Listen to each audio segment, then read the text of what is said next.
The biggest breast in the world is not what you think it is, and it is not something you measure with a tape or a number you can type into a search bar. It is the idea in your head that something bigger or different will finally make you enough, and it is the loop that keeps you comparing your body against strangers and idols and images that are designed to make you feel like you are missing something, and the more you stare at that loop, the smaller you start to feel, until your confidence shrinks and your choices shrink and your whole life gets reduced to chasing after something that was never supposed to be the measure of who you are. And this is where the trap is, because your brain is built to notice extremes. It notices tallest and fastest and largest, and it thinks that is what matters, but in reality that wiring that kept human beings alive thousands of years ago is the same wiring today that keeps you staring at screens, scrolling through feeds and believing you are behind. And when you believe you are behind, you start waiting for some perfect version of yourself before you step into the life you actually want. But here is the truth: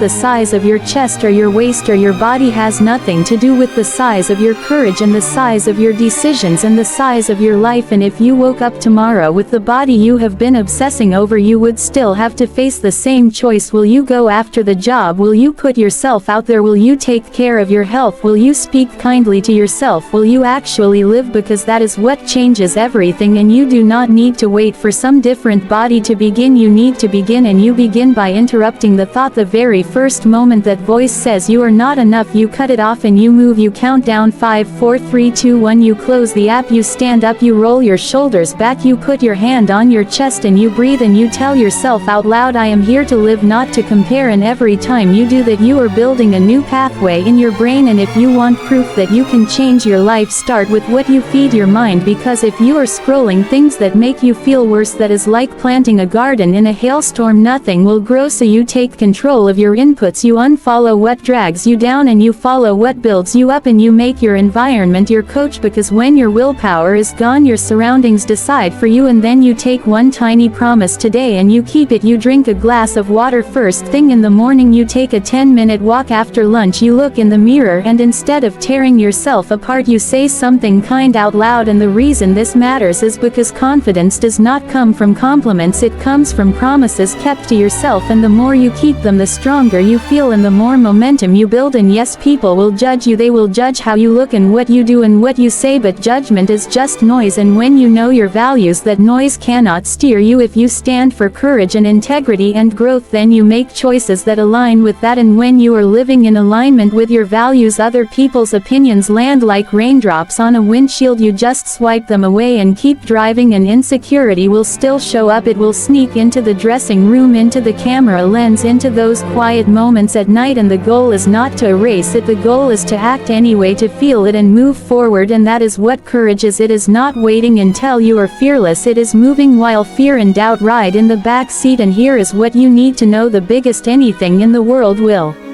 never give you what you are actually chasing, because you are not chasing size, you are chasing belonging, you are chasing acceptance, you are chasing safety. And none of that comes from a mirror. It comes from connection, from purpose, from the way you show up in relationships and in work and in your own presence. And if you want to feel seen, you need to start by seeing others. You need to give away the love that you want, and it comes back multiplied. And the question you have to ask yourself is, 10 years from now, what do you want people to say about you? Do you want them to say she had the biggest, or do you want them to say she had the biggest heart, the biggest laugh, the biggest willingness to try? Because your future self is listening to every decision you make right now, and you get to decide if she is proud of the life you hand to her. And the truth is, the biggest breast in the world is nothing more than a distraction, a mirage that disappears when you stop chasing it and start choosing yourself, choosing to interrupt the thought, choosing to protect your inputs, choosing to keep a promise, choosing to live by your values, choosing to build a life that is so full of meaning and love and momentum that the scoreboard you used to measure yourself against feels laughably outdated. And the moment you stand up and unclench your jaw and drop your shoulders and breathe and remind yourself that you only get one body and one life, you stop waiting and you begin. And when you begin now, your life gets bigger in every way that actually matters.